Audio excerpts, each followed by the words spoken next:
This is a subscription stream for ZH, continuing work on the Sisters of Battle project. So I think today's basic goal is just to keep laying cloth. We're going to lay our first highlight. We're going to mix some of that in with this color just to create a transitional ease. And I noticed that one of these girls is a little skinny there. There we go. Okay.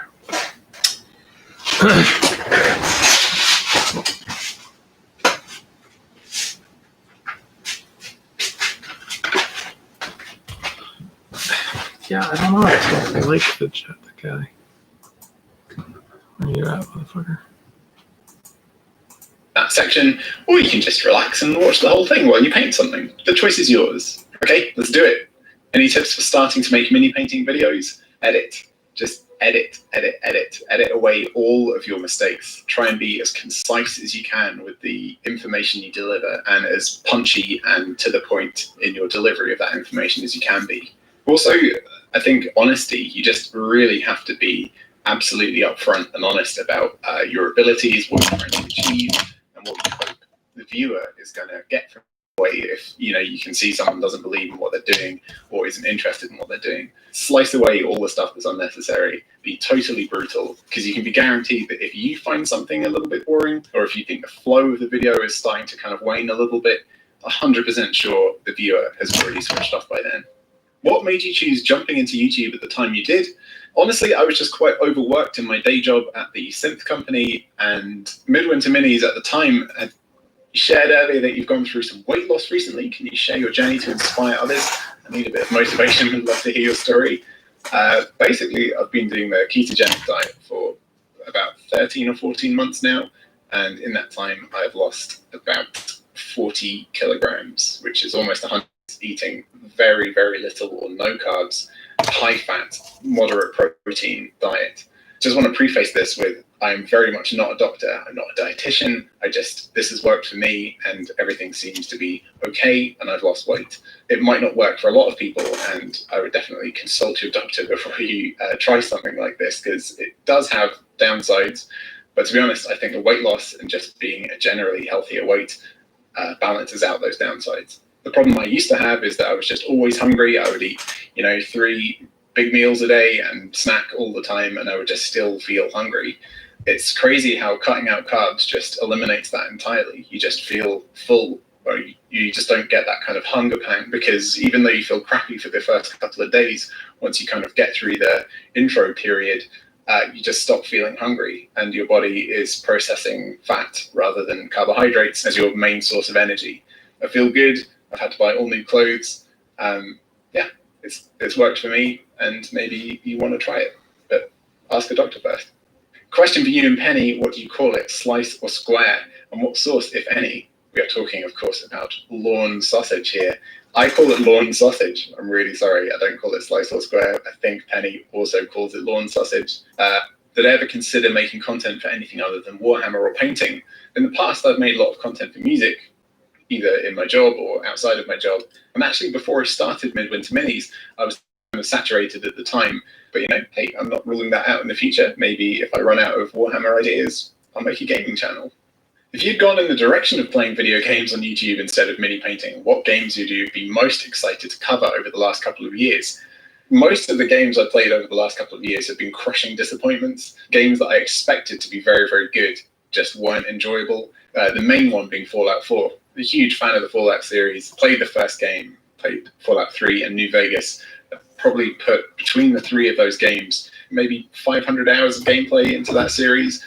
And Fallout 4 had absolutely no replay value for me. You played as that character. No matter how you interacted with the world, it was just, you would get the same story, basically, and I'm just not really interested in that at all. It's not necessarily that Fallout 4 was a bad game. It was quite fun to play. It didn't feel like a Fallout game for me. Good game, terrible Fallout game. I get a lot of joy from playing games from the sort of mid-90s to the maybe late noughts. What was your favorite game when you were a kid, and why was it Hero Quest? Unbelievably, I've never actually, no, I played Hero Quest once a very long time ago, but I didn't own it. I feel like I was maybe just a tiny bit too young to be the right age that it was aimed at when it came out. And we didn't have it, so I never played it. But I have the old version now, so yeah, I'm really looking forward to opening up and having a look and painting the models and maybe giving it the game. Did you ever collect or paint? I had about 4 or 5 of the old Max Factory late 80s, early 90s vinyl models. And they were really interesting to make and paint. They were like 1/6 scale, so they were about 12 inches high. I wish I knew where they were, but they're gone, like many of the things I used to have. Have you ever considered getting into 3D printing, like designing and printing your own miniatures? For sure, I would absolutely love to do that. Essentially, those two things are another 2 hobbies, and it's already and playing entertainment for people to watch, and actually still have a hobby to enjoy to myself. So I probably don't really have the time to invest in 3D printing or designing. It's something I'd love to do, and I feel like I might be quite good at it if I tried.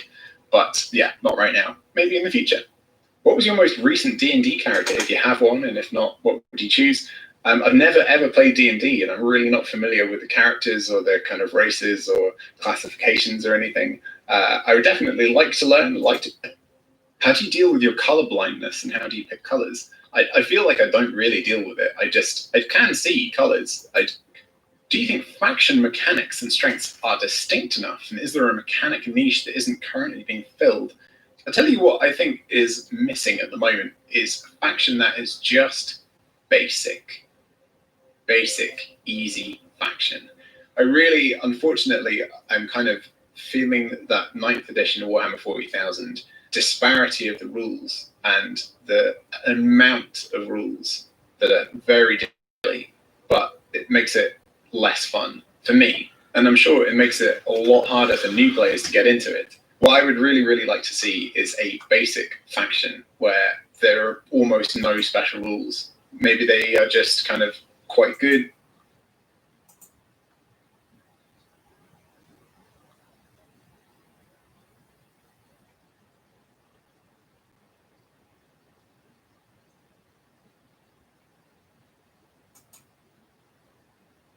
My name is Rhapsody, and welcome back to Darkest Dungeon. If you're wondering why I'm saying welcome back on the first episode of the series, it's because we've done Darkest Dungeon on the channel before, in fact, twice.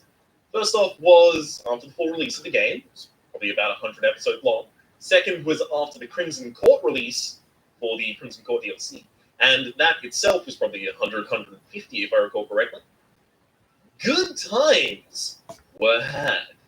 The reason I say this off the top is because I'm going to be a little rusty, sure, but my fundamentals in the game are reasonable, I feel. So this isn't exactly a beginner's initial episodes, just in case you haven't seen the other series, or just in case you haven't seen Darkest Dungeon played before. But for the moment, time to create our next step. So, we had Darkest Republic and then the Darkest Cryptopia the Second, which were 160 and 111 weeks respectively. The Darkest Cryptopia II was also done in hard mode, which is Blood Moon, which is Stygian plus Crimson Court, right? So it's the hardest difficulty the game has to offer by base without mods, unless, of course, you also go into every single mission by turning off all of the lights and going in pitch black. I'll do that occasionally, but I'm not going to do that ridiculously commonly because, let's not get crazy here. I'm okay. I'm not the world's best video game. I'm no filthy. Click the letter to begin. We'll do that. So, speaking of the DLCs, I've not played with Color of Madness, obviously, the Color of Madness series. The Color of Madness DLC adds a new farm station, as well as new quests, new monsters, and new treasures. It also activates my Crimson Court run. So the Shieldbreaker is a hero class to be recruited in your estate. It also contains several new monsters. So while being rusty, I'm also going to be completely unaware of the Shieldbreaker and whatever monsters are included in that. Just never seen it in my life. Is this your first estate? The Crimson Court increases the complexity and pressure of the campaign. It is recommended for experienced players. Yes. Well, no, it's not my first campaign, but yes, I want the estate. We'll also be going in Blood Moon. Blood Moon campaigns are not for the faint of heart. Expect no quarter, no forgiveness. You must conquer the evil within a time and a hero death limit. It's Stygian plus Crimson Court. So, we've pre-public of Darkest Cryptopia. So, this should be the darkest. What would I even call it? Right? I'm just using. So there's Tobia's. I mean, it could just be like Rapdale, which is Dale is like valley, if I recall correctly. Don't really want a valley. The darkest rap state. Mixing rap and a state. All right. Now, before I load into that, and after I've already done all the intro stuff, I'm going to play the intro cinematic because it's excellent. And if this is your first time watching Darkest Dungeon, you need to see this.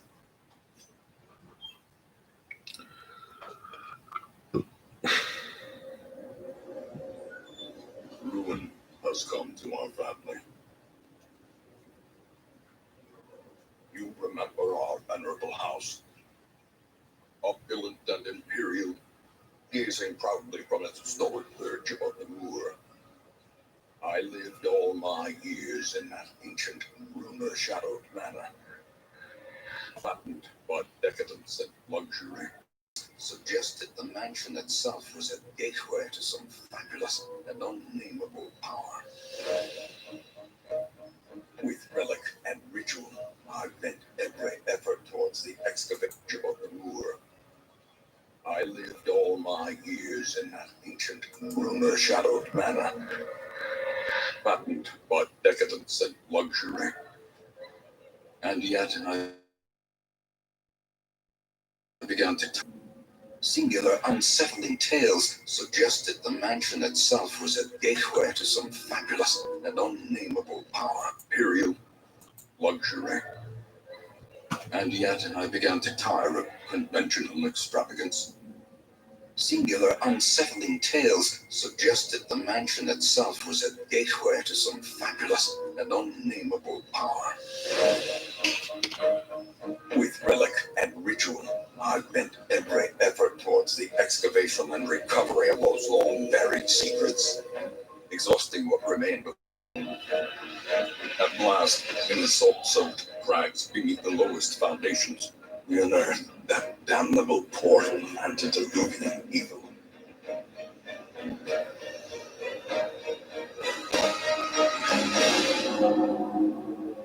Our every step unsettled the ancient earth, but we were in a realm of death and madness. In the end, I alone fled laughing and wailing through those blackened arcades of antiquity, until consciousness failed me. Our every step unsettled and sturdy shovels. At last, in the salt-soaked crags beneath the lowest foundations, we unearthed that damnable portal antediluvian evil. Our every step unsettled the ancient earth, but we were in a realm of death and madness.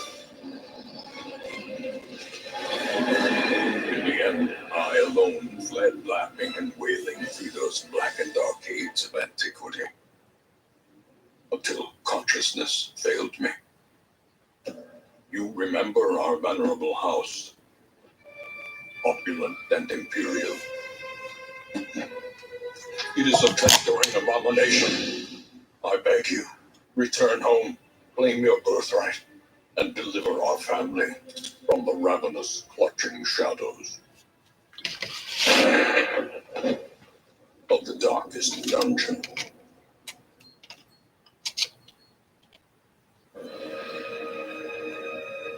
Did you hear that voice? Wayne Jude is the narrator for this game, and his voice was so good that they made his role larger. He was originally just going to be the narrator, right? And then he became through the campaign just because of his voice. Oh, those dulcet, mellifluous tones. I love it. Let's get into our campaign. Oh, great, it deleted my state. Start campaign. Yeah, and then it was state, I believe. Let's load in. Another cutscene, by the way. Enjoy.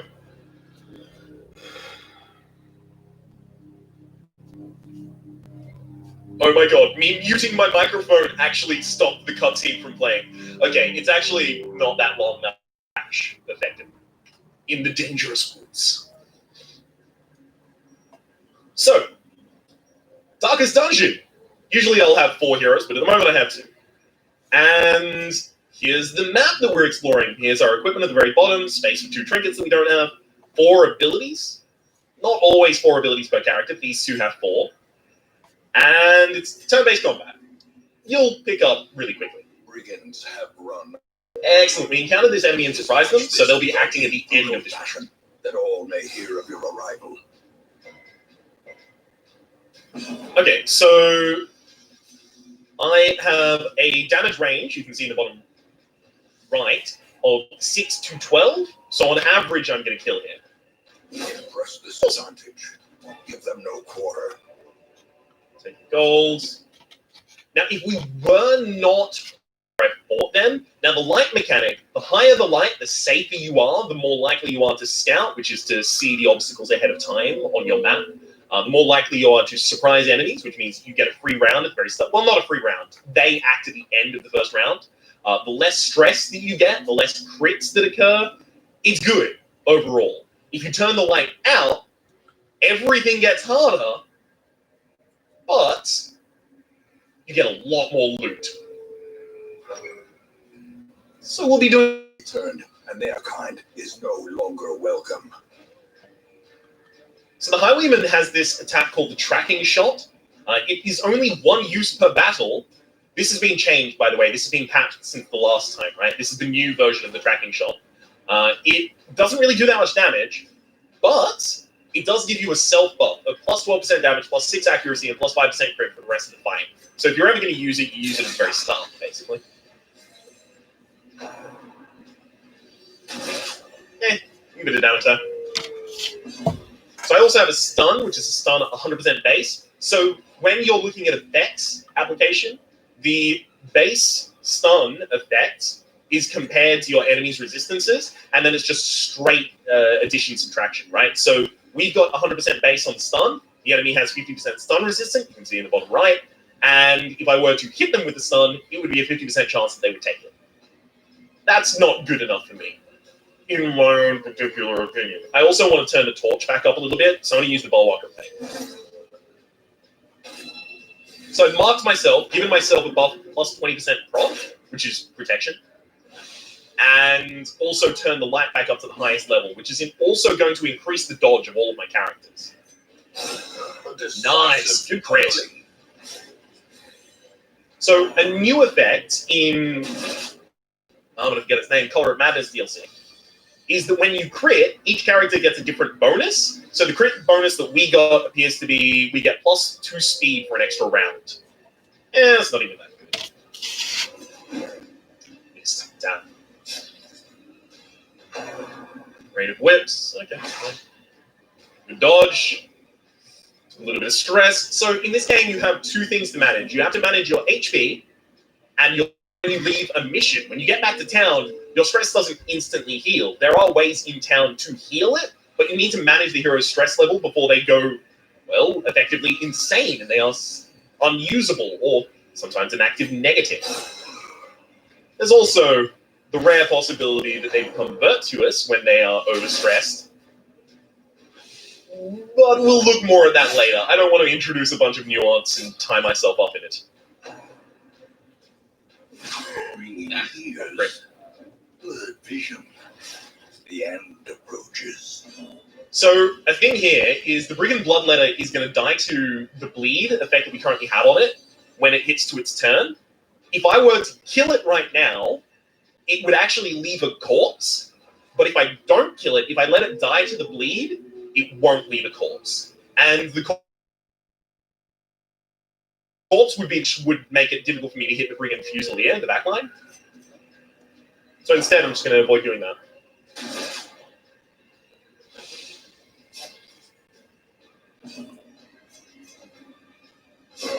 Excellent. It dies, leaves no corpse, moves itself to the front of the party, which is going to make it much easier for us to destroy you. It's also worth noting that since this is a ranged enemy, when they're out of position, a lot of the time they won't have as good attacks. So it had a rush shot, which has lower accuracy and lower damage, if I recall correctly. We'll continue adventuring, just to open this and get nothing. Oh, it's trapped. Oh, really? Is it trapped? Who'd have known? Sometimes it's not trapped, I think. Sometimes you get a key and you can open it safely. Very rarely, though. Oh, we didn't get any quirks there. Excellent. Welcome home, such as it is. This squalid hamlet, these corrupted lands, they are yours now, and you are bound to them. So the first thing I've done is increase the stagecoach network. And men, soldiers and outlaws, fools and corpses, all will find their way to us now that the road is clear. Increase the stagecoach network so that I can get more characters here that I can then recruit. So we'll recruit Fontmire and What Gifford. better laboratory than the blood-soaked battlefield? Got anything to say about the vessel? Apparently not. Okay. So Fontmire has Lazy Eye, -5 accuracy on range skills. That's unfortunate. But you also have Eagle Eye, so you get +5 crit on range skills. Unfortunately, that negative accuracy is pretty bad because most of your stuff is ranged. You're also a Warren's Explorer. You get -20% stress in Warren's.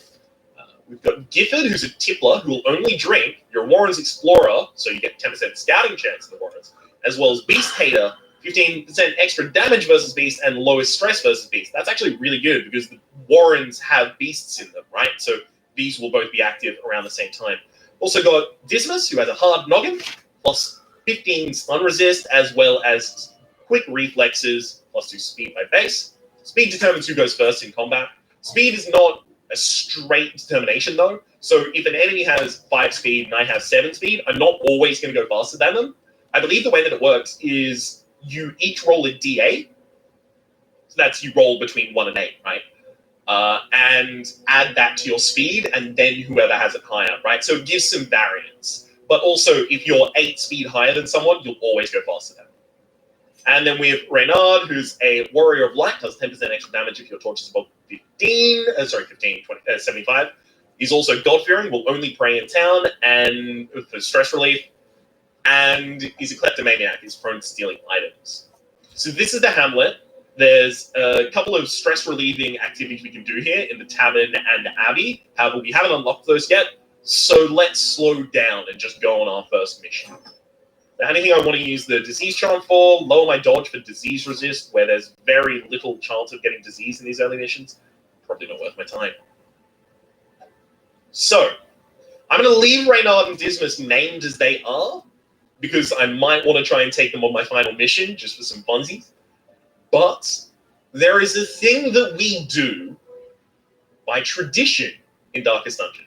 And that is when a character does something above and beyond, they earn their name, at which point I will name them. And the naming process is a ritualistic kind of A mecca of madness You'll see. and morbidity. Your work begins. So let's have a look at the character in the front 2 positions, and that's because Reynard's attacks are usable from the front 2 positions. You can see just below the attack, those 2 yellow dots means that if I'm in the front 2 positions, either of them, I can use it. It also shows the red dots for which positions I can target. So I can target the front 2 positions of our enemy's party. I can also target both of the front positions with the Zealous Accusation at the same time. And then this is, again, the front 2. And Bulwark is not something that targets an enemy, right? So all of that is used to determine our preferred position and our preferred target. So we have Reynard that wants to be in front. We have Dismas, who wants to be either third or second in our party and is most potent at hitting the second target.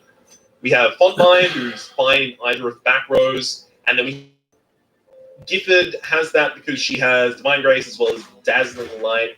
Illumination is triggerable from the third position. Excellent. All right, let's go into the rooms. The cost of preparedness, measured now in gold, later in blood. True words were never spoken. You really need to prepare correctly for missions, otherwise you will be undersupplied and you will die. So we'll take ace. I actually think I remember the combination you need to have here. One holy water, no medicinal herbs. I think there's nothing that calls for medicinal herbs in this one. We'll take a stack of 8 torches, and we'll take a single stack of food. That'll do. Your first expedition into the ruins of your ancestry. Be curious. Be careful. Now, the first mission always has the same layout, so I'll know it. But after this, it's less determined. Salvaging a burnt torch. Glittering gold, trinkets and baubles, paid for in blood. Fight time. 2 bone rabble, super easy to kill. As you can see, they're unholy as they're tied, so we've got different modifiers that do extra damage to unholy. But in particular, look at the resistances. You can see there's bleed, 200% resistance. You can't bleed bone, so of course they have a huge resistance to it. Got a greater chance for a crit if I use my shot, but it has a higher chance to miss as well.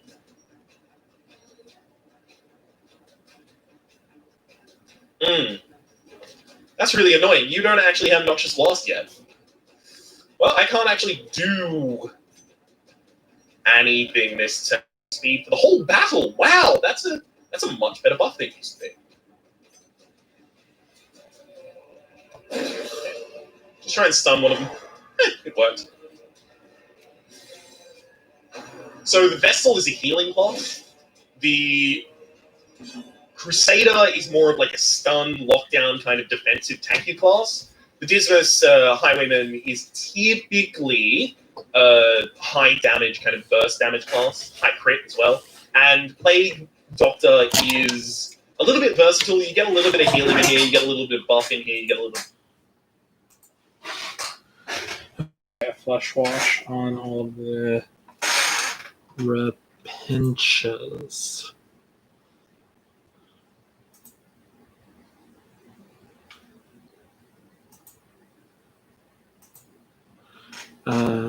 Because I want to make sure that when I get to them, I can start highlighting their greens as well.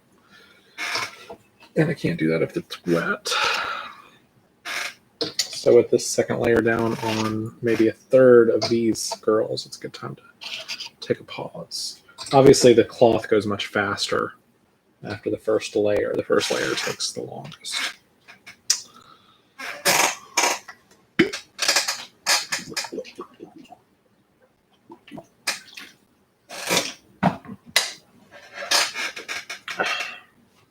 I don't want to do light tone. I want to do flesh. Like straight flesh. I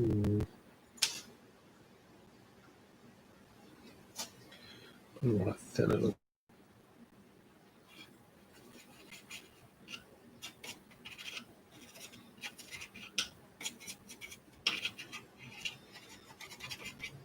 It looks pretty good, I think.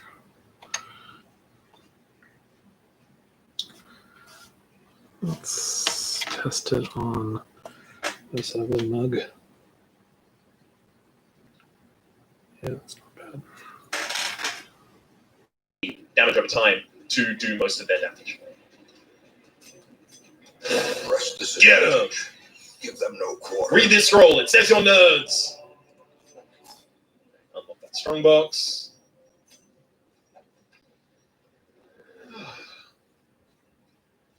An obstacle that we will interact with our shovel. Bent on preventing passage.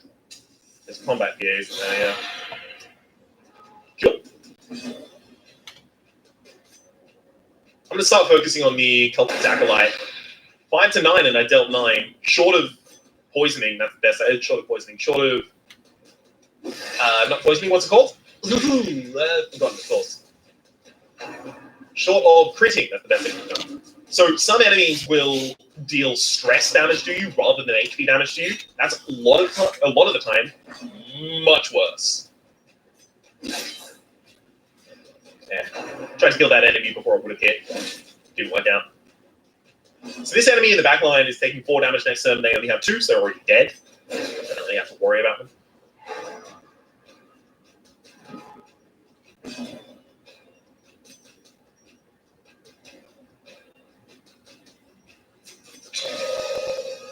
going to buff the front liner basically just to do extra damage onto the bone salt right now. It'd be good. Don't hit. Hey, well done. So I'll go more in depth in this later, but the long and short of it at the moment, I'll try not to talk over Wayne, but it's inevitable it'll happen again. The long and short of most fights is that you start with the fight by locking down the enemies, then you manage the enemies, start to kill the enemies, and then you move into recovery. When you have all of the enemies under control, at the very end, you want to try and use all of the actions you can do to heal yourself, to buff yourself if you're going to maintain the buff for longer than that single combat. Remove stress if you can. It's really important to do those because those negatives will stay with you from battle to battle unless. So you really need to be managing those at all times.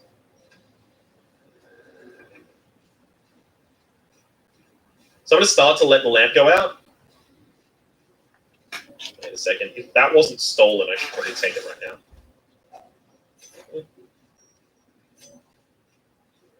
Do I want to do this fight on low light? Probably not. There's a fight in this room as well at the fountain. Oh, look, a fight in the fountain. Hey, we surprised him. I think we had a highlight. Probably going to be in this fight for long enough for this to be significant.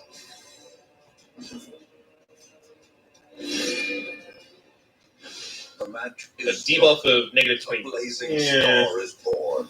Probably wasn't really a good idea.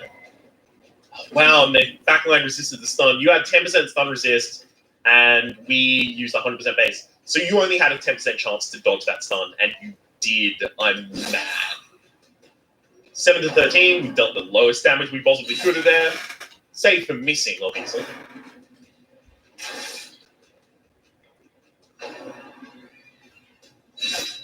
Well, at least we didn't get crit. As the fiend falls, Excellent. faint hope blossoms. Wee bit of AoE. Oh, look, that actually also applied a debuff. Crit receive chance increased. Nice. Confidence surges as the enemy crumbles. So this rate will probably just manage the bone armor. So there's something that stops you from recovering for too long. It's called the anti-stalling mechanic. The thing is, if the enemy has a lethal DOT on them, Wounds of war. then the stalling mechanic is not invoked. Never hidden. So as long as I hit him with another DOT, we should be able to continue stalling here. I know they changed the stall mechanics, but I don't believe they changed this aspect of it.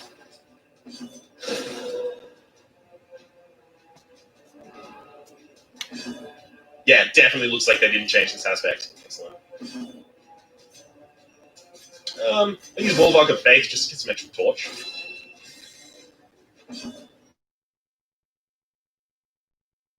This is what I'm talking about when I say the recovery phase of the moment. Death, unforeseen, unforgiving. We sort ourselves. We'll have. This is a curio, by the way. You choose someone to interact with the curio, and then you choose what item, if any, they'll use to interact with it. We're going to be using holy water because it will allow us to heal as well as lower her stress by divine benefit. Now, this hallway has nothing good in it, so instead I'm going to backtrack. Nice. Oh, enemy surprised them. They've not got that much HP. We should be able to kill them at all in the open town.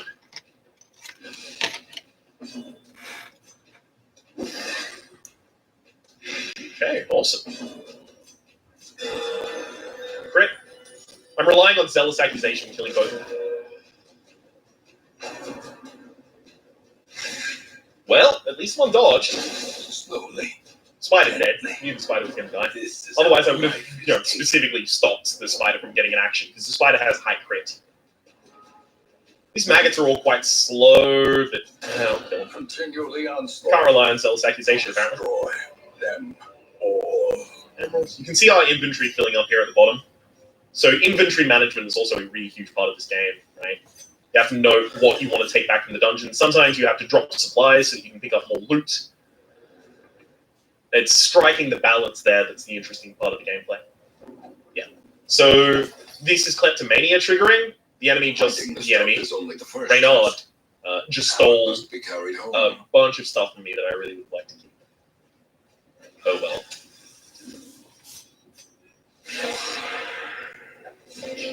Oh, nice. Another surprise. Not bad, not bad.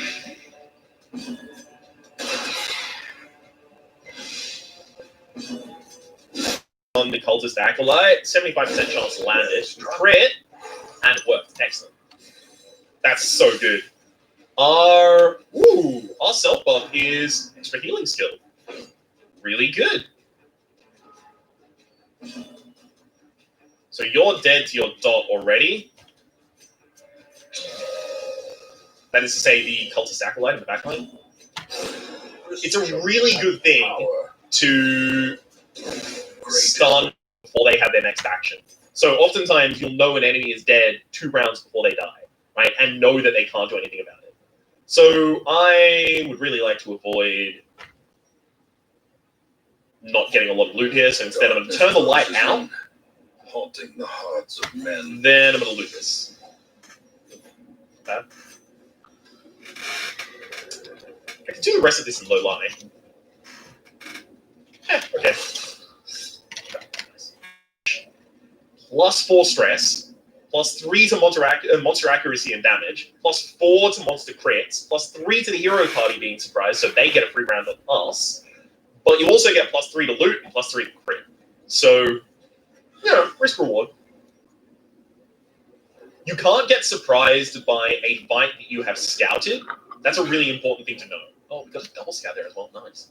You can't get surprised by a fight. Oh, don't get a lot more. But yes, since you can't get... That was a hunger check, by the way. This is why we have the food. Because if you can't feed the party there, they will take damage as well as stress damage.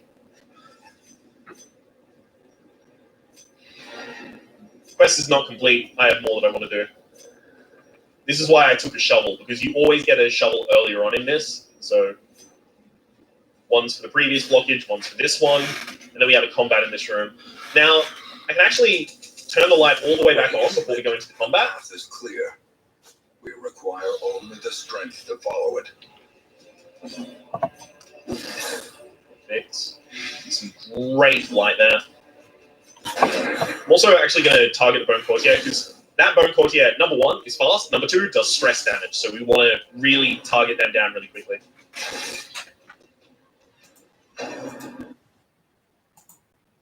There are drugs, people, guns. I don't scare easy. I've seen darkness, This is the best job in the world. and I've seen what they can do. From Pima County Merchants Bank, let you know that the ranch is be sold at auction. I just need a little time to sort things out. There's a storm that's on its way. You're never going to make it miles to the nearest road. I'll call Border Patrol. Everybody go see. I come here to take the woman and the boy. I was in the Marine Corps, so I suggest.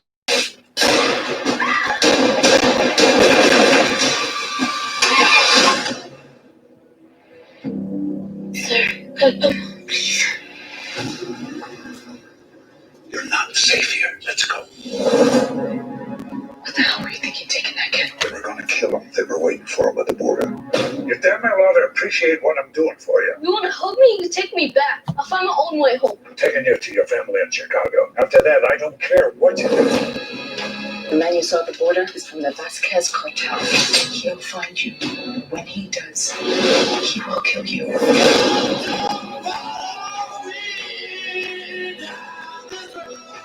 This kid didn't bring any of this on himself. He just needs someone to give him a chance.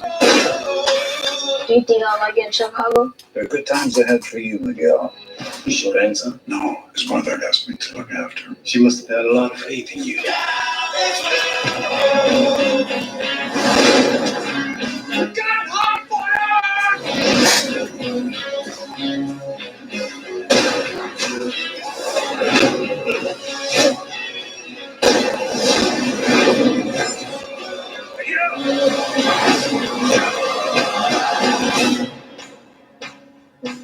Looks like you had a little incident. Yeah, straight and narrow. Stay on the road, and it will take you safely home. But make a wrong turn, and you will meet the darkness.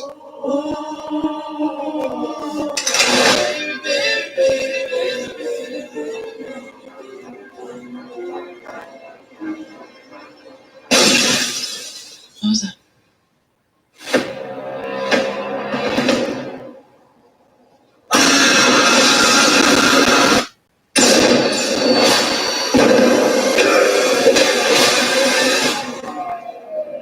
The detective's here. She's gonna be taking over.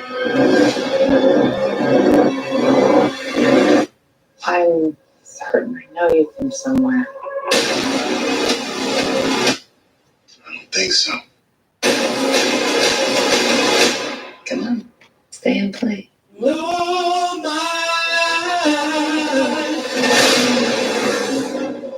I have a marriage to protect. You're afraid I'm gonna expose you to your wife? I made one wrong turn, and it cost me everything. Well, then you shouldn't have come to Vegas.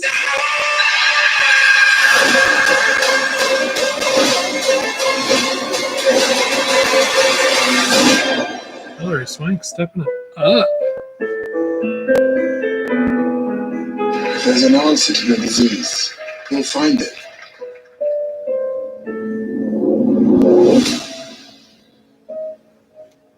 I have a rare blood disease, and I'm running out of time. I don't want to see you get hurt more than you already have. That's not exactly lethal. You're up to something. What is it? This will be a cure. Until the remedy is worse than the disease.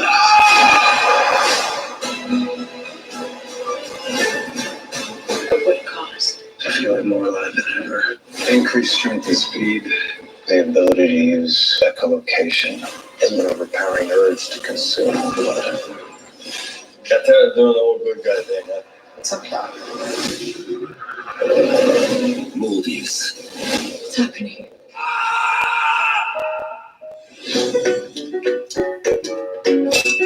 What seems to be the trouble, old chap? I've been commissioned to adapt my novel for the screen, but the words have dried up. I need divine intervention.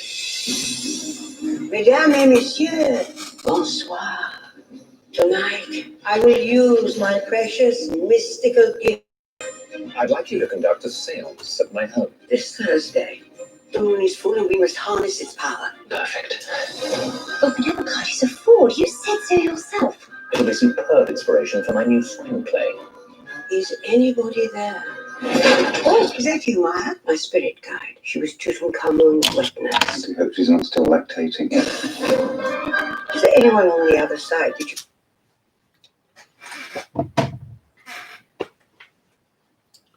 Okay.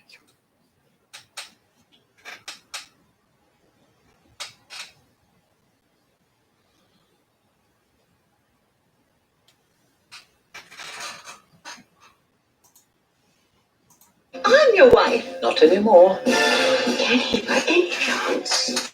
It's not a coincidence that you haven't published a word since my demise. There's the first act of my screenplay. Elvira, help me. She's dangerous, Charles. You're the one I know. I haven't the foggiest idea how to send her back. You're in trouble now.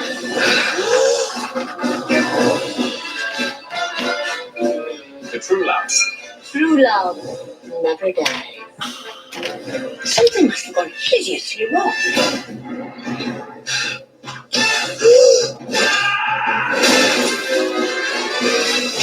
It's not for the first time.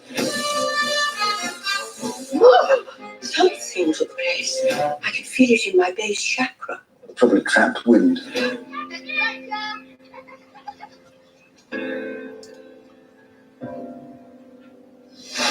This isn't for me. Need some light in here. It's just for now. There's the weight of the world on my shoulders. That I know some earth under my feet. Can you feel this? Only for this? No.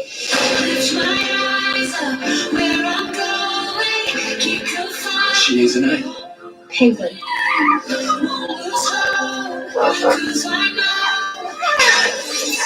Boys and I was struggling. You're struggling. Yes, it's all of us.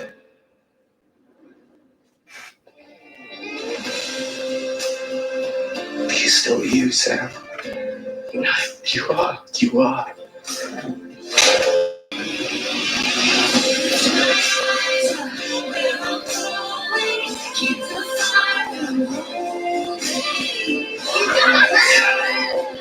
I'm here. I'm your mom. Say mom.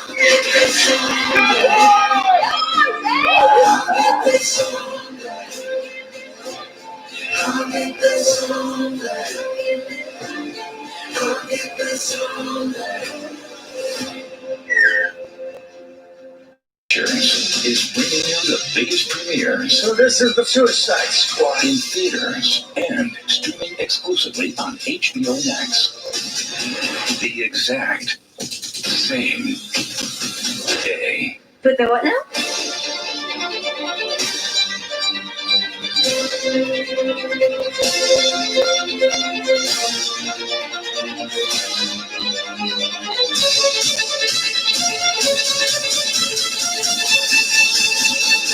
In theaters and streaming on HBO Max beginning December 25th.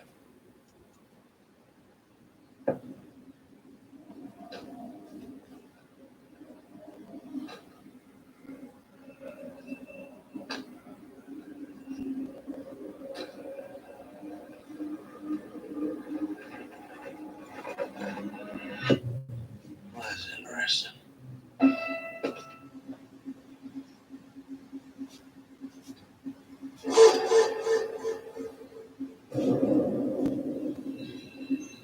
Steven? Someone's out here! What?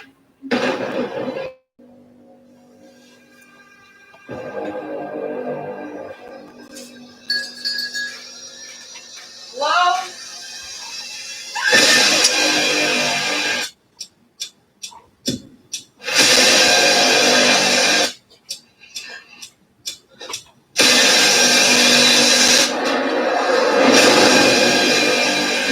Bye-bye. You go die.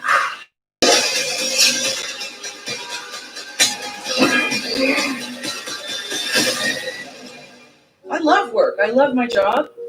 I love to work. I love to work when things are going great, and I love to work when things are going crappy. I just sort of love my work. Sure, why wouldn't you? Jennifer Aniston is one of the biggest names in the entertainment industry today. Rising to fame in the 1990s and maintaining her popularity with fans, she is still as relatable as the girl next door, Rachel Green. I was just grateful to work. I was just happy working. And I think that as I grew older, I started to get more focused on the parts that I wanted to play and that I just knew I wanted to break out and do other things, you know. And this was great and I love all this, but I know that there's more that I want to do and that I'm capable of.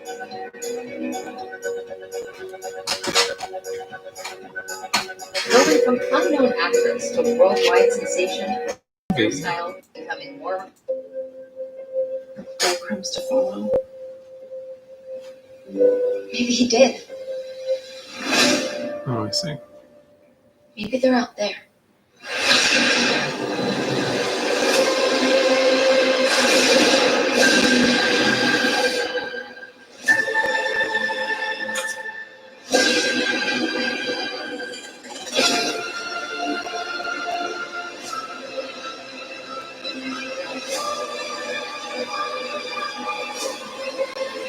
What do you say, Robinsons? Ready to go through the looking glass?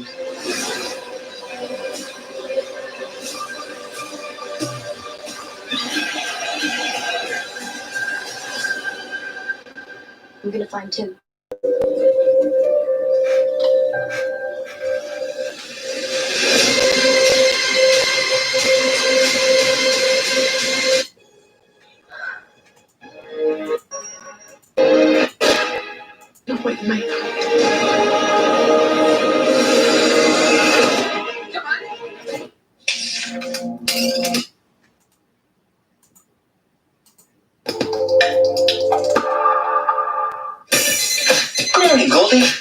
name is Guy, and I live in Free City. I have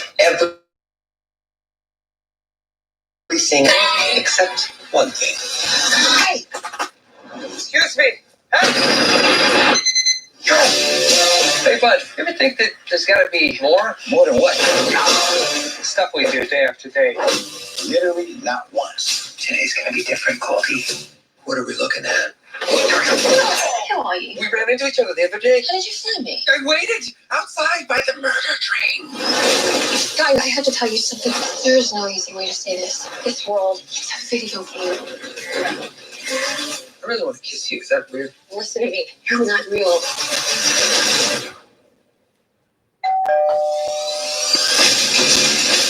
Wait, you let who kiss you? Guy. There's not a button for that. Oh, he found the button. Buddy, if we're not real, doesn't that mean that nothing you do matters? I'm sitting here with my best friend trying to help him get through a tough time. Now, if that's not real, I don't know what is. Millie, I know this world is just a game, but this place, these people, that's in the video game Free City has been turning heads by being the good guy. Who's blue shirt guy? You're absolutely right. Who is he or she? Indeed. This loser is ruining the game, man. I don't care if he's Arnold freaking Schwarzenegger. Terminate him. We're doing great. Guy, in 2 days, the game is going to shut down. You, this whole city, they'll be gone. What if we can save it? Was that cool? It felt really cool. We can change our world, but we have to fight together. I don't have it right now, but I love it. This is the first time I've ever driven a car before. I really wish you'd mentioned that. Yeah. I love you, loser guy! Thank you. Watch out for the... They seem nice.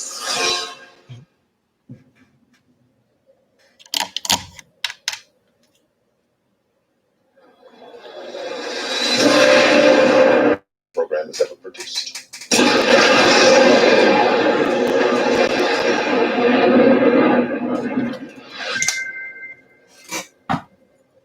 His exploits are legendary.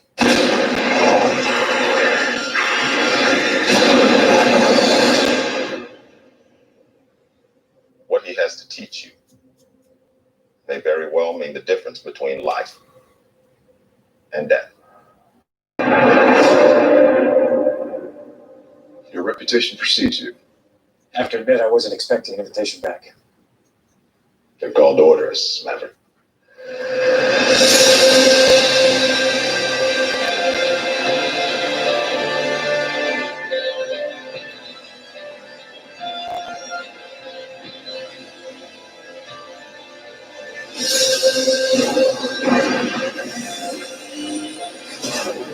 Good morning, aviators. This is your captain speaking. Today's exercise is dogfighting. 2 versus 1? Hey, you gotta be kidding.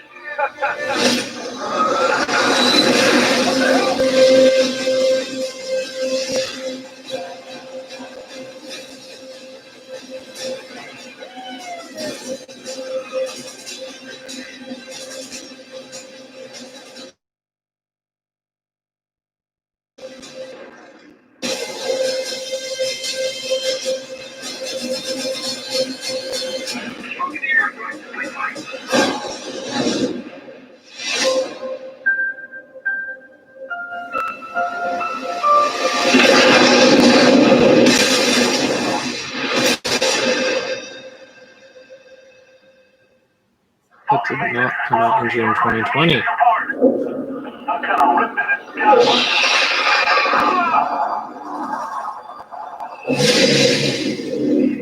Captain, you have any idea what those markers are? You look pretty anxious. Tracks end here. Definitely Bravo team. They don't just disappear.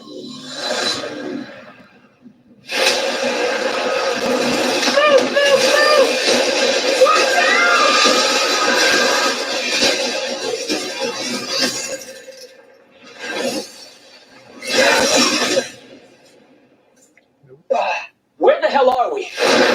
That lightning, it hit those markers and it took us somewhere. Guys! So what? We like Guardians of the Galaxy now? On our six! Yeah, bro.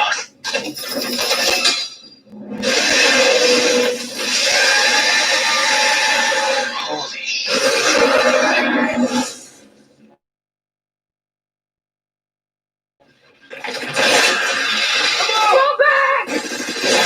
This is officially above my pay grade. I don't care what those creatures are.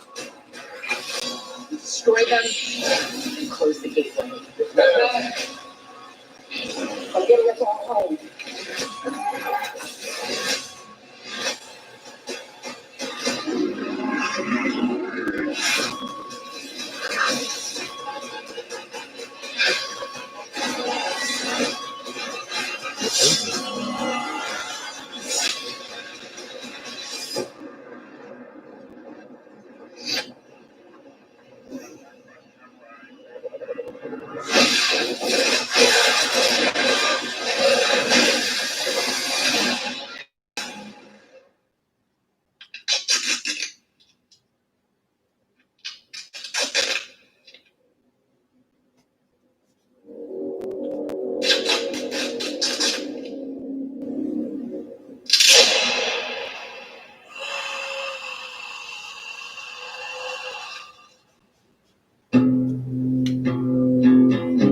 From your secret friend. Underneath the bridge, Who?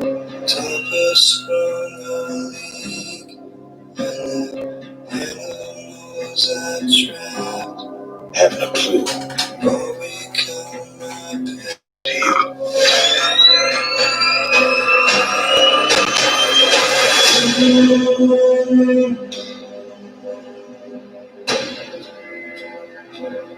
You're becoming quite a celebrity.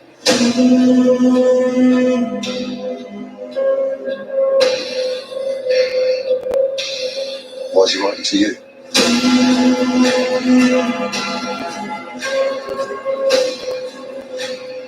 If you are justice, please do not lie. What is the price for your blind eye?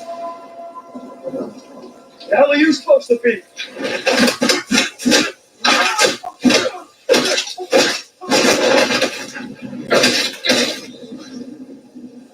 I'm vengeance.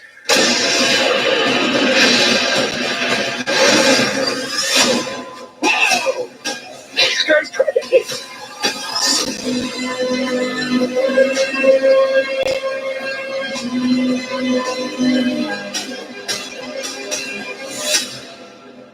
You're part of this too. How am I part of it? Yes.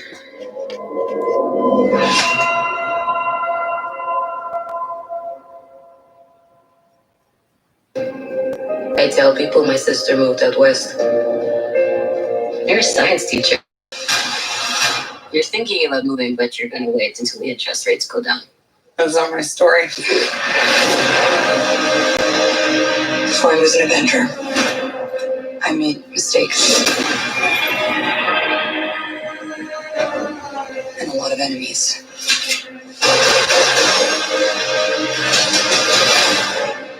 His call sign's Taskmaster.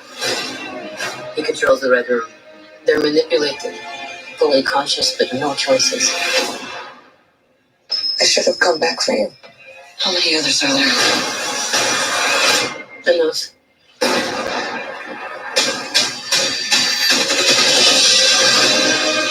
We have to go back to where it all started. So they never do that to anyone again. We're family. We fight with you. You won't win. I've always felt it best. Not to look into the past. Okay, you got a plan, or shall I just stay duck and cover? My plan was to drive us away. Well, your plan sucks.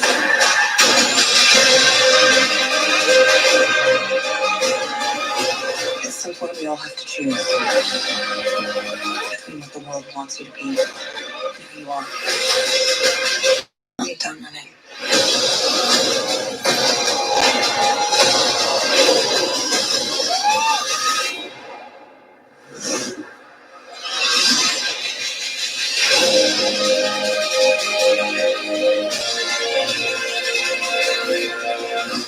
Here's what's gonna happen. Natasha, don't slouch. I'm not slouching. You're going to get a back hunch. Listen to him, mother. Oh my god, this. Alright, enough. All of you. You didn't say anything. That's not fair.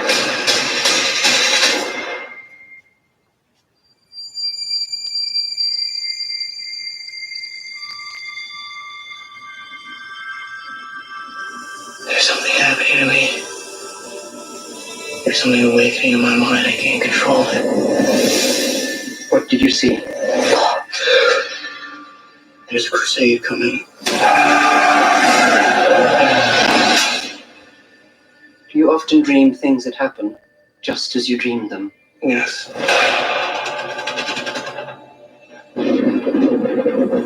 The test is simple. Remove your hand from the box, and you die. What's in the box? Pain. You inherit too much power. You have proven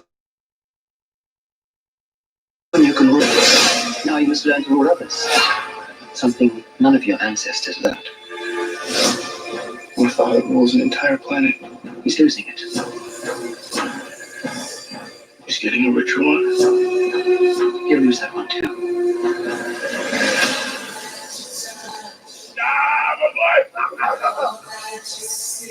Arrakis is a death trap. Kill them. This is an extermination. Fight like demons. An animal caught in a trap will gnaw off its own leg to escape. What will you do? I know you.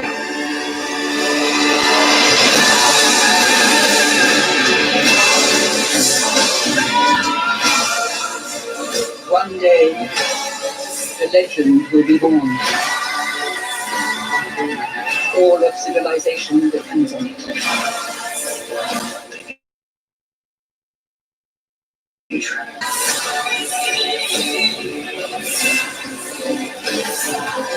I must not fear.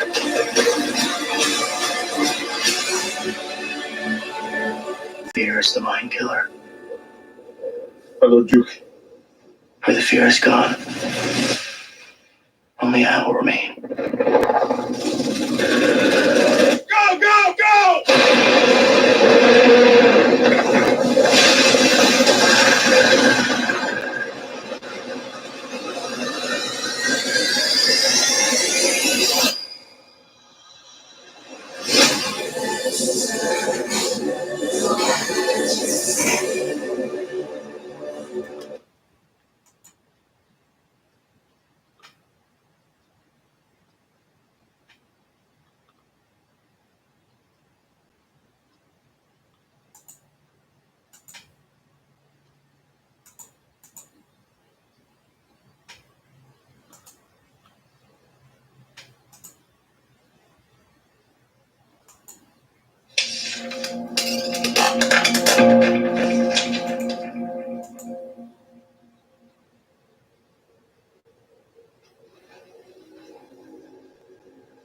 The massacre was only the beginning. Who did this to us? Who attacked the tribe? All we can, so you will have to leave the sacred land. Where the trail leads, I will go.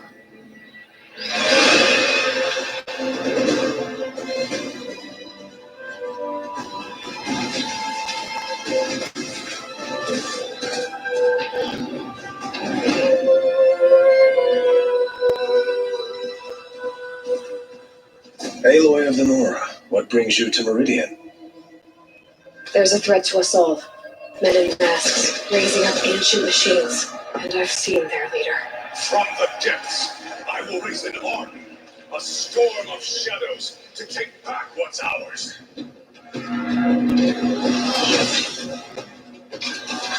What's it doing to them? Taking control. You can see the corruption coming off them like smoke. You've come a long way since the Citadel, Aloy. Who are you? An interested party.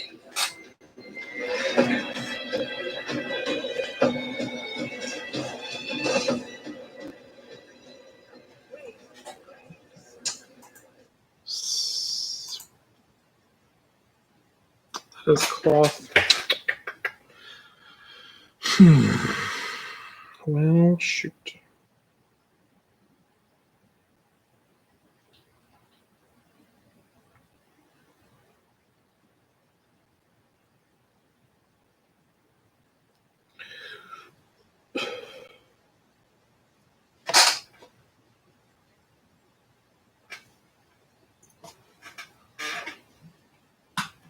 Interesting.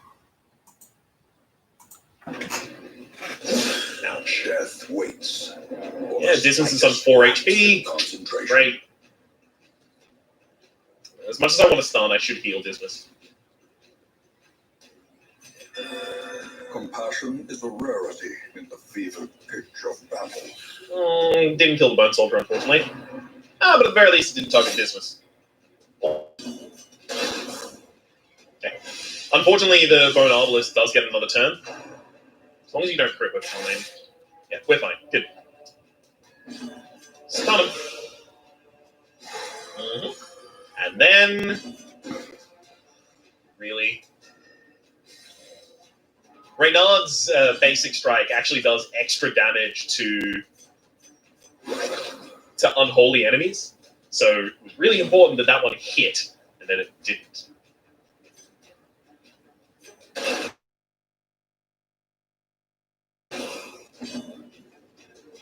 Now, unfortunately, since the enemy was stunned last round, it has extra 50% extra stun resist this turn, which means I only have a 25% chance to stun you, so I'm not going to go for it.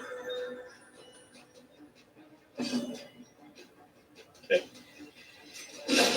Great, that's what I wanted. Hey, your bonus is extra protection. That's pretty good as well.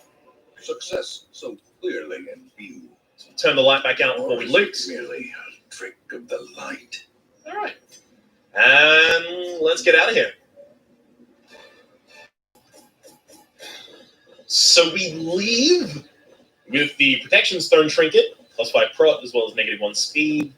Probably not a great thing to be wearing. We also got a bunch of treasure. This just immediately gets transferred into money. And we've got a bunch of heirlooms. Heirlooms are used to upgrade buildings in the hamlet to make them more effective. And yeah, that went pretty well.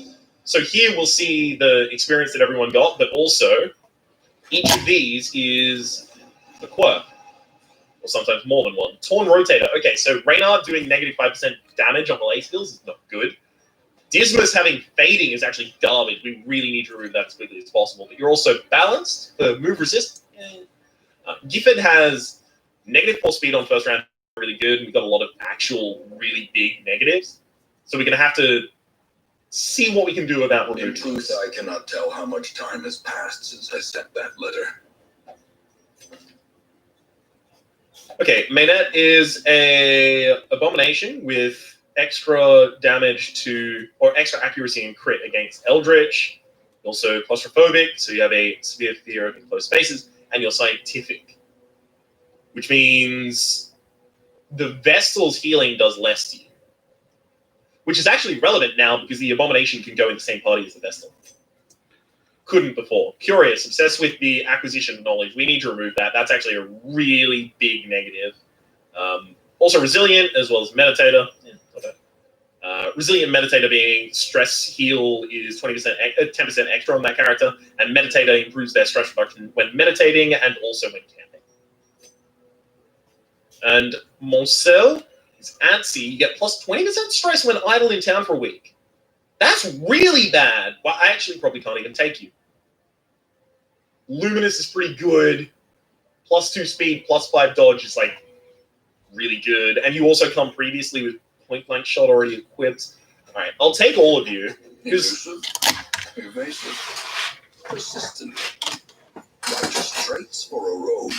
Because it doesn't cost anything to take them. And at any point, I can just go, all right, well, you're garbage now, and then dismiss them. This one is broken. All right. Not a bad start to a campaign. For the moment, my name is Rhapsody. The name of the game has been Darkest Dungeon. Don't worry for those of you who are more experienced at Darkest Dungeon. This is probably the most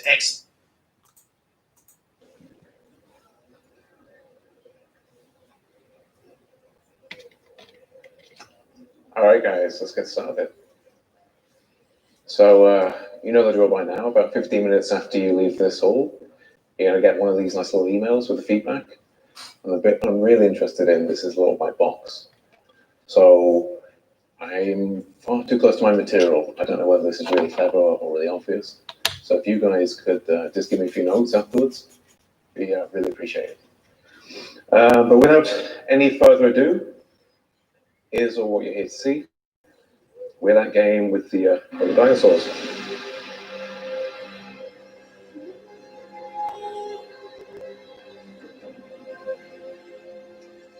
And not only that, more specifically, we're that game where you play as a young huntress and you fight those robot dinosaurs with bow and arrow. And we're set in a beautiful, expansive open world, which, spoilers, is actually the ruins are by a series of new human civilizations. Humanity is now scattered and struggling to survive. And as Aloy, the player character, you become embroiled in the conflicts of this new world and work to solve the mystery of what happened to the old world. So these tribes, these are what we're going to focus on today. The title of my talk is Repopulating the Earth, and it has a dual meaning. In the fiction, the tribes, they don't really know anything about our shared history. They've had to start from scratch. They have their own mythology, their own cultures. And at Gorilla, we had this parallel challenge. We had to go from a blank slate, no design, no story, no tools, to this world populated by a great many diverse living peoples. So to begin with, let's take a look at how that blank slate came to be. Because Gorilla, for the longest time, were the Killzone guys. And some people, the studio had done literally nothing but 15 years of Killzones. So a little bit of creative fatigue was setting in, and a small team of just over about a dozen people, they split off and worked on what would. They came up with this amazing premise that basically just won over everyone who saw it. We got fantastic prototypes like this that set a very clear expectation of what the game could be. And through all this inspirational work, everyone on the team was like really sold on this potential. But at this point, it's just potential. And this tiny team, they can't actually make this huge, crazy ambitious game all on their own. To do this, they need a lot more people. So Killzone Shadow 4 wraps up, and then a 200-person team rolls on over, and I have a video of what that looked like.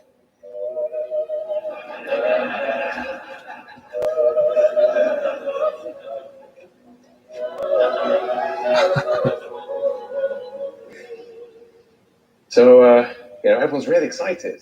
Everyone has loads of ideas, too many ideas. Everything is up in the air. We have this atmosphere of paralyzing uncertainty. And that was the point where I joined the team. So, 10 slides in, hi, I'm Dan Coward, and I was character art director on Horizon Zero Dawn. And getting in on the beginning of a crazy ambitious, creative new IP is many people's dream project, including my own.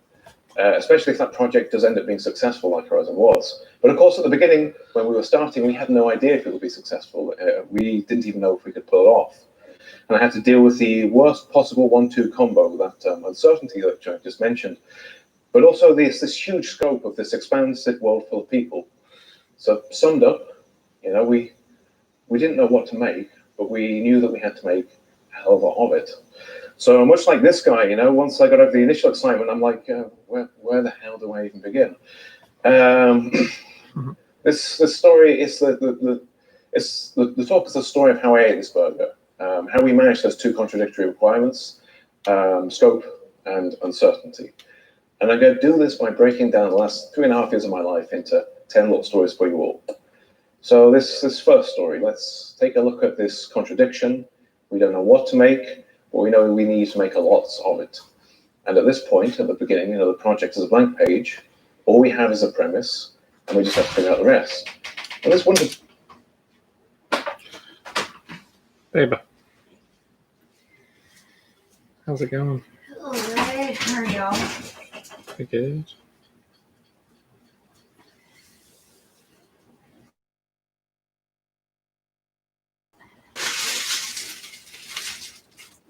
a pie.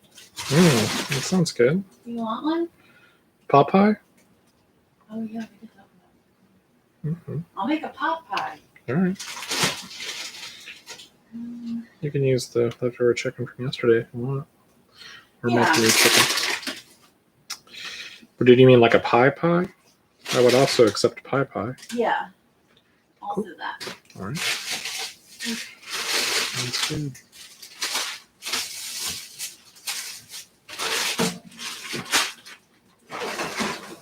That's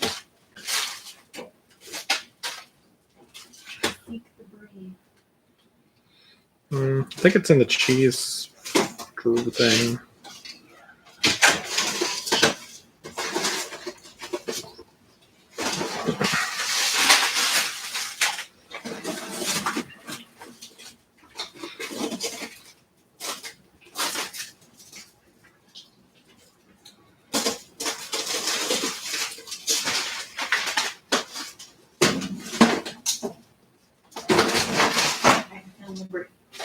Sweet.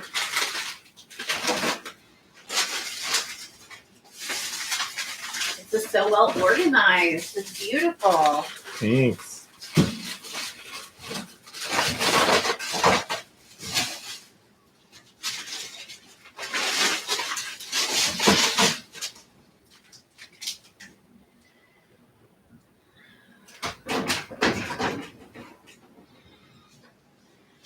You need anything else from this fridge?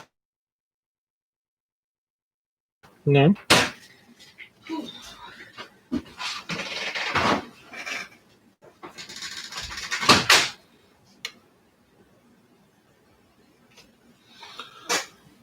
The bits are bad were not for the fact that everyone else was also sitting in front of a blank page. The story isn't written. We don't know how many quests there are going to be. We don't have any idea which characters people are going to need. And all the tools, they're all still geared towards making kills on games. So these guys, they can't even make any quests. It's going to be a long time until we actually have any information to act on. But we can't just sit around and wait. I wanted to get some characters done, but I didn't want to do any thorough work. So for these early characters that we make to be useful, what form do they need to take? Formless, shapeless, like water. Now you put water into a cup, it becomes the cup. You put water into a bottle, it becomes the bottle. You put it in a teapot, it becomes the teapot. So they had to be like water, We didn't know exactly what shape hole they had to fill, so they had to fill any hole. Or put another way, we didn't know exactly how the characters would be used. So we need to start with the characters which were the most versatile. But normally, this isn't always how things are done. You see, specific characters, like the lead cast, for example, are some of the most important content you need to make, and obviously it's like some of the more visible content, some of the most visible content. So it's often what people will start with. But, specific characters like these, this is risky. If you're doing one thing, one idea, what if things change? And, what if things are cut? There's wasted time and effort. The more important someone is as well to the story, like these lead characters, the more likely it is they're going to change. Let's take Ross, for example. So Ross is Aloy's surrogate father. He's pivotal to the first act. He was part of the story back when they were still working out the premise. You would think Ross, he'd be a safe bet, but not at all. You see, as the story evolved, so did Ross. He mellows out. Know anything about the culture that Ross comes from. This is kind of important if you're doing a key character like Ross, because he's individual, he's special.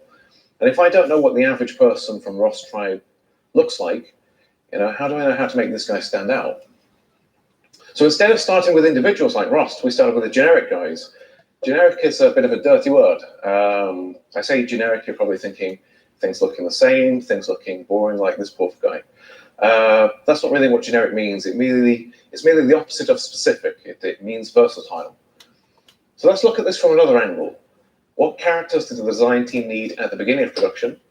They don't really need specific characters like Ross because their ideas aren't yet that specific. They're still figuring things out. They need the flexibility to change their minds. So we thought bigger. Instead of designing a person, we designed peoples. We started with the cultures, the tribes, and we designed these guys as a unit. We'd map out all the different kinds of character we thought we'd need in each tribe. And we call these key designs archetypes. You know, what you're looking at on screen, these are the archetypes for the Kaya tribe. And why do it this way? Well, the trick here is that provided the tribe as a whole is versatile, individual archetypes can be less versatile if you're thinking about these guys in a unit. So that guard, you know, he's fairly limited in his uses, but that's okay, provided the rest of the population can cover what the quest team might need. But if we don't know anything, how do we go about identifying which of these archetypes to design? Well, we don't actually need that much to go off. We only need a few very basic assumptions like this from the writers in order to get started. I mean, we need a hell of a lot more to get finished, but we don't actually... Imperialist trading empire on the wane.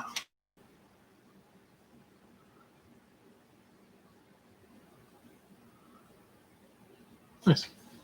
We need all of this information to start. And with this little bit of information, you know, we can get stuck in, we can start designing those first archetypes. Once we have something to show, you know, we bounce things back and forth with the writers, and we just continue that until we have all of these guys. And this worked out pretty great, because whilst all the quests are their own little stories, these stories are taking place inside of an established world. And because we got started early, we got in on the ground floor with the writers whilst they're still doing this world building. These archetypes ended up being a part of that world building. So when the quest team, you know, when they needed to start nailing down what kind of characters they needed to use, they tended to be these kind of characters. You know, what a coincidence. And for every character with a name, we've got a unique character from those generic parts, those generic archetypes. Many of our key characters, like Nil or like Petra, they just kept using these generic parts. Those parts, they just kind of fit the characters so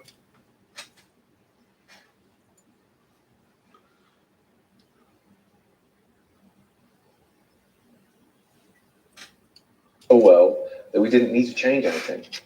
But of course, there are many, many other characters where that generic content wasn't good enough. There are some simple examples. You know, sometimes a character needs to look injured, but more importantly, we would have a large number of important story characters where these kind of generic looks wouldn't fit their characterization. I mean, let's go back to Rost. This is how Rost looked like for most of production.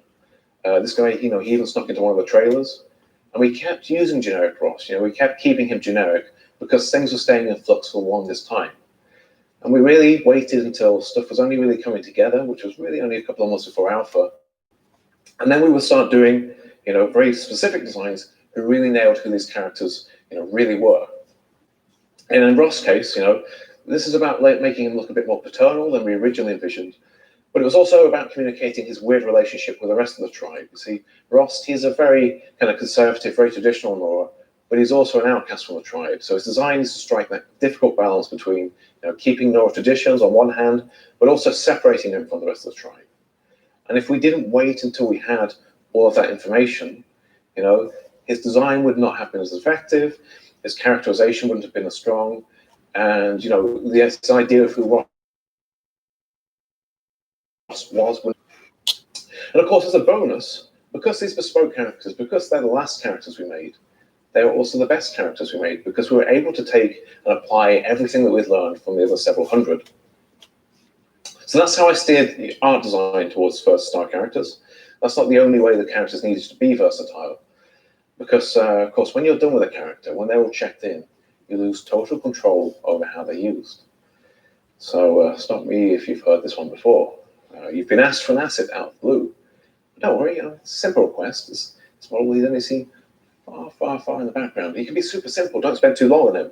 And then one morning, you boot up the game and you see this. And he's probably just addressing some kind of critical feedback. Or maybe this wasn't even the designer who made the request. Maybe some other designer needed a character like this. They found this guy in the database and just figured he's a placeholder, you know? These guys, they shouldn't have to work out exactly which characters they use in which context. It's not fair to impose this on them. So once a character was available, they should be free to use it however they see fit. So this didn't really happen on Horizon, because we didn't build the art at different quality grades. Every character had to survive close-up scrutiny, even this generic dude whose name I don't remember. So every character that we made was of the same high visual and technical fidelity. So this guy, you know, his design is not as perfect to his characterization as Rost's was, but I can zoom in on this guy just as close as I could do on Rust, and also you guys could do the same with photo mode. So another anecdote, you get a request for a cinematic asset. So it's going to be close up to the camera, you make it super detailed and super expensive. And then one day you boot up the game and someone's filled a city full of them, and the frame rate is now in single digits. Again, not really an issue on Horizon because every character has a very, very similar performance footprint. Every character gets very cheap as soon as you're not in their face because we're extremely aggressive and extremely consistent with our approach to LODs. They're using the exact same pool of models, but the game is clever enough to use them contextually. A crowd NPC, the game knows only to pull in those lower lots, whereas the same character in a conversation, the game knows how to pull in the full set. By investing all of this time up front, making the characters technically more robust, the team could use them however they wanted, and that meant that we weren't constantly spending time maintaining them, which gave us free time at the end of the project to do more bespoke characters like Rust. So, how do you get started when you don't know anything? Well, bespoke content is extremely important, but risky. So start with more versatile content, work up to more specific things later. The more versatile your content is, the more likely it is to end up in the final product. And though it takes extra time up front, making content versatile from a technical perspective increases its usefulness and makes life easier for dependent teams. Just realized that. So the only one that's how we tackle the uncertainty. But what about the scope? You see, we've got the player character, which has a lot of outfits, and we have story characters, and we have quest characters, we have enemy characters, and we have all the background characters. And on a game like Killzone, you have about this much work to do, and on Horizon, it's a bit more like this. It's a whole lot more stuff to make, but that's not the end of it. You see, we're a first-party studio. We're there to show off what the hardware can really do. So it's not enough just to kind of make all these guys. They need to look not only better than anything that we've ever done before, they need to set the bar for open world games. So has anyone here ever worked on a project where they felt they had more time than they needed? Anyone? You're lucky too. So how do we get more time? We didn't. We just made sure that we squeezed as much as possible out of what we did have. And I'm going to explain this with some fun graphs. So this is an abstraction of production capacity from the beginning of a project until its end. And the vertical axis, that's capacity. That's how many artists inside and outside the studio, which I can keep busy making characters. And you see, there's a ramp up whilst we're figuring stuff out in pre-pro, and there's a ramp down as we put the brakes on new content and transition to bug fixing. And this is important because this shaded area in the middle, this is literally how many characters are we going to be able to make. If this red space is how many characters we're making, the negative space is how many we aren't but could be. And our potential capacity is quite high. I can get hold of quite a lot of artists if I like. So this adds up very, very quickly. And our open world game like Horizon, to look at. If we can do more characters, we can do more distinct cultures, we can do more variation within and without, we can make each culture and the world really feel alive. If we can do more characters, we can do more bespoke content, we can do more of those important one-off moments and story characters like Ross. So my plan was, I'm going to claim as much of this white space as possible. But I mean, that sounds pretty obvious, right? But it's something that I had to constantly sell. You see, remember our old friend uncertainty? Uncertainty creates this tendency to be cautious. And it's very easy to start just eroding this volumes. So hypothetical, let's say there's this cool new procedural texturing tool. So let's experiment. Let's get the workflow locked down before we commit to full production. And that's not the end of the world. But now the tools guys, they want to refactor the export pipeline. So let's wait for things to settle before we get stuck in. And it's early days, writing and design teams, they don't really know what they need. Let's wait for things to settle a bit. Let's wait for some asset requests to come in. And you see, all of these things, they end up very quickly. So how to solve this? Well, I didn't really solve it. I just had to learn to tolerate that uncomfortable feeling that came with the uncertainty and just commit to things regardless. We had to just get stuck in. Now, I'm not dismissing those examples. We did research that procedural technology. We were constantly pinging the other teams to get that updated design and story info. But we didn't need to wait until we had this information before we got stuck in and scaled up. But you might be thinking, It's risky, you know. And couldn't you waste time by making things that you're not going to end up using? Well, not really, because there's an opportunity cost at play. You know, this time is wasted by not being utilized. If we do make something in that time, and there is a good chance of it being used, then on the whole, we're going to have a lot more characters. And of course, what is the best way to increase the odds of that content being utilized? Like Bruce said, by making them like water, you know, by making them as versatile as possible. So on Horizon, we had 0 wasted characters. Probably should have done a poll there. And everyone we made, they were used in the game. Not always how we might have originally thought, but always in a way that kind of added something to the player experience. So that's how we could go from this to this in order, which got us starting faster and earlier. And we did more work up front, making the content more technically robust, which freed us up at the end to do extra stuff. So how can you find the time to do everything? Well, claim that white space. You know, make sure you're using all of the time you have available to its fullest potential. Learn to tolerate that feeling of uncertainty and ignore it if it's just you being irrational. And don't wait for new information. Don't wait for new technology. Use what you have now and adapt later. So, you know, that's how we were able to finish everything. But if you're serving other teams like we are, you know, if you're providing other teams with content, it's not enough to just get, they need characters now. And we need to get them what they need, when they needed it, or even before.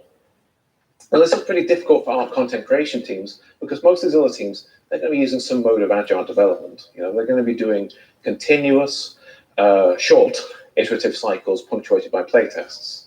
And this is pretty incompatible with the ideal flow of our content creation, where you're doing these long, slow, methodical processes, which are not to cut corners and compromise quality to squeeze a model into a sprint. Anyone? Yeah? And any producers here have been frustrated by artists giving you multi-month estimates, refusing to budge. So what do you do? Well, if you zoom in on those blocks, you know, you get a little bit closer to them. You actually find that they're a mix of tasks, and some are agile. So anything design related, for instance, you know, you're testing stuff out as quickly as possible. You're seeing if it works, and you more or less, you know, just rinse, repeat that process. Whereas things like game mesh creation, these things are really waterfall. You know, the work is not very subjective. It takes a predictable amount of time, and the goals and outcome are pretty clear. You know, you can pretty much do this in one go. And fortunately, those fast, agile-friendly bits, they're mostly at the beginning. And the slower, methodical bits, they're mostly at the end. So what we did is we worked in those early subjective bits into the sprints everyone else was running, which kept them fed. And that meant we could take our time on the rest. So let's look at this in practice. You know, making a high-poly model is about solving a couple of very different problems. So we'd work to get the shape and the form and the volume right, you know, essentially nailing the essence of the concept design in 3D. And this process, you know, is very subjective in these loss, these material expression, these detail, these construction. These things are all very time-consuming. They're all very careful. These things are not suited to agile. Making a design change at this point is destructive. It's time-consuming. So what we did is we broke the task in two. We speed sculpted to solve the design. We handled the rest as a separate pass. And the great thing about this was it got the character to the rest of the team extremely quick, because we very, very quickly convert it into a proxy model and get it to the game.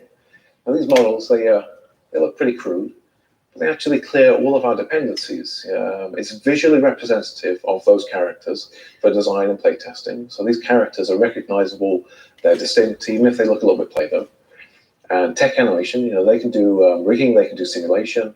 Animators are getting a good representation of volume, forms. All these things representative of the final content.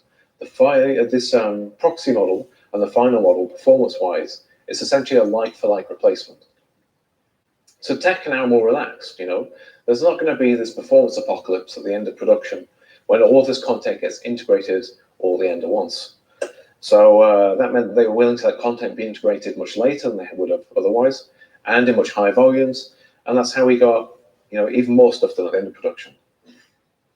So this approach is good because it gets us off the critical path really quickly. When other teams have a proxy which fills their every need, this removes the pressure on us to deliver that final content. Lead times are now less of an issue, so we get more flexibility with deadlines. We needed some finished characters to meet internal milestones or for demos or for trailers. But other than that, we pretty much just had to get the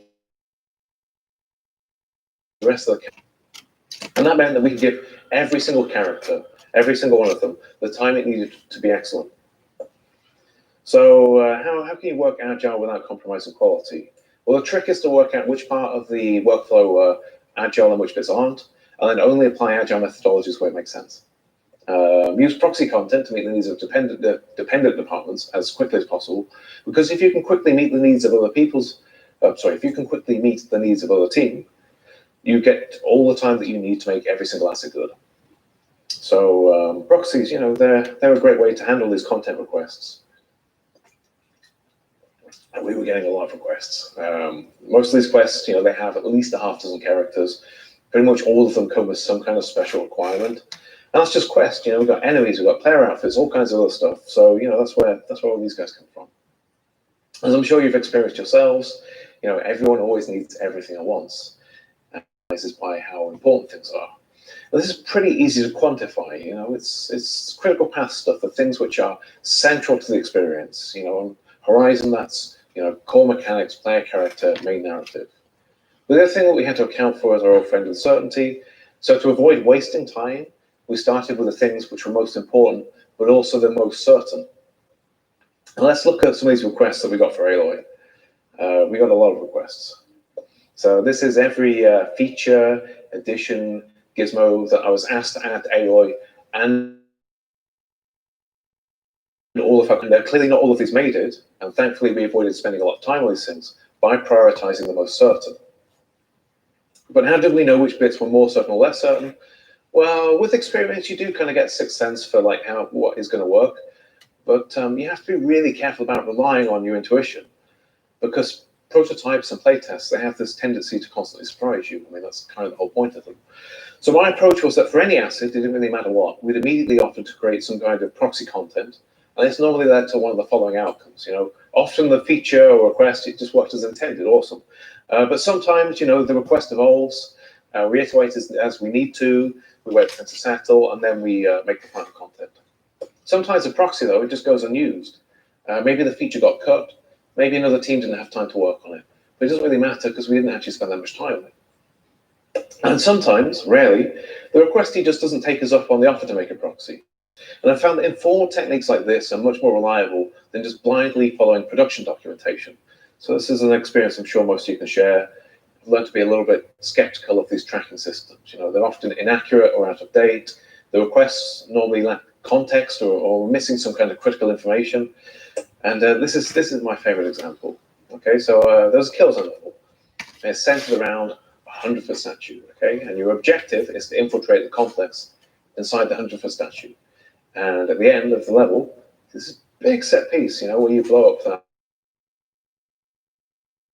100-foot slide that we needed to build the 100-foot statue. It was just so obvious that everyone had just assumed that someone else had tracked it somewhere else.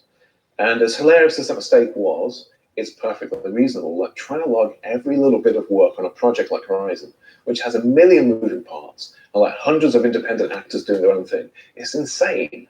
It's unreasonable to expect someone to do it perfectly. So I gave them a hand by being proactive, So whilst I did pay attention to those tracking systems, I didn't ignore them. But I found it far more important to pay attention to the ground truth, which was to play the game every single day. So I put my trust in what I could see in the game. I trusted my own judgment on how the existing content was going to work out.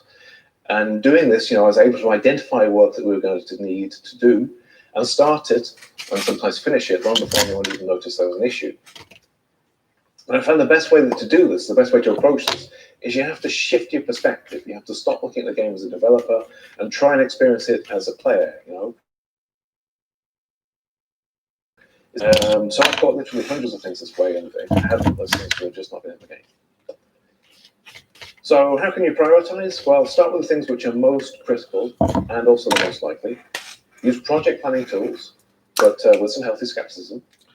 And play the game every single day. Track issues and tasks yourself, and solve issues before people even become aware of them. All right.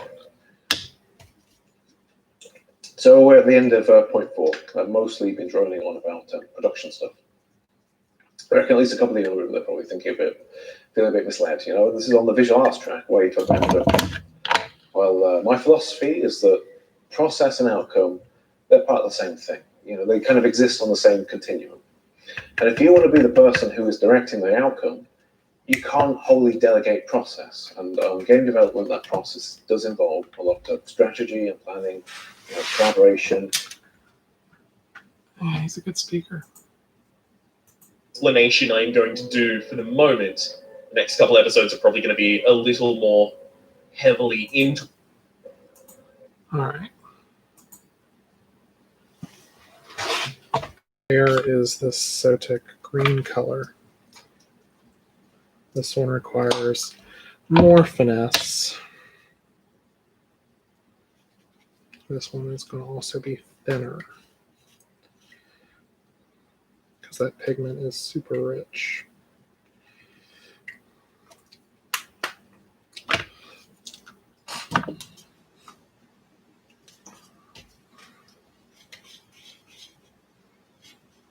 Oof, maybe not that thin.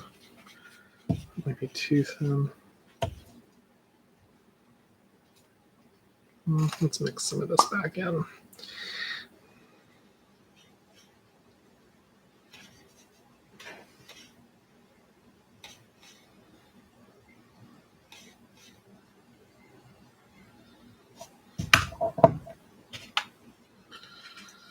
Yeah, let's mix some of this back out.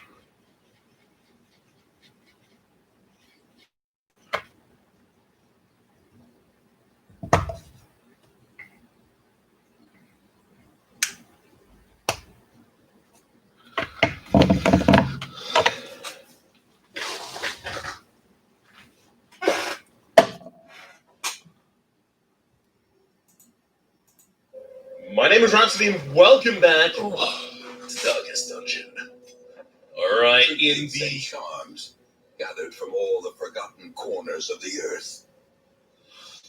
It's actually one here that I quite want, being the fortunate armlet crit for the leper, as well as plus 10 stress being its downside. The reason I want that in particular for the leper is because the leper's accuracy is best described as complete garbo trash from hell. So anything you can get to increase their accuracy in the early game makes them much more potent. For the moment, I think I'll be taking pretty much the same crew out. I could swap out Fontamine for Mainnet. Yeah, we'll have a look at what missions we have. So here's the farmstead, by the way. I'm not going to be going there right now. I do want to at least have...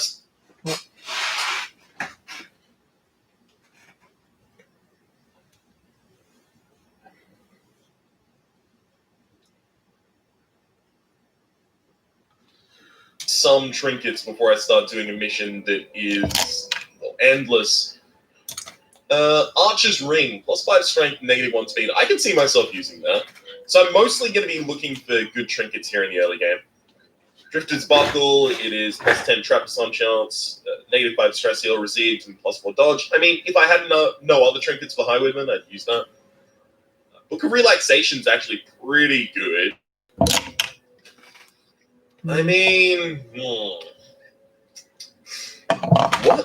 do I want to do out of these? Probably this one. Low chance to be party surprised. No, we'll go with the Archer's Ring. Alright. Now I've just got to choose whether or not I want to take Dismas or Moncel. Moncel has Antsy, so I'm heavily incentivized to take them. As well as they also have the Point Blank Shot, which is a ranged ability that can only be used in slot 1, but it moves you back 1 when you do it. And it also does a ridiculous amount of damage and has high crit. So you know what? Let's actually do that, and then we'll swap these two so the positioning is just a little better for us. Alright, let's go out on our second mission. Is there any trinket here that I desperately want? Not really. Alright, let's go. So provisioning for this, In the ruins, there are a lot of opportunities to use keys, a couple opportunities. I need to reassess this. I want to thin this out to the right consistency. So I want this highlight to be semi-transparent, and this is so opaque and the pigment is so rich. So I'm going to take 5 and collect my thoughts and come back to this. Because if we're going to do it across this whole project, I want to make sure that it's consistent. Okay, so I will be back after this.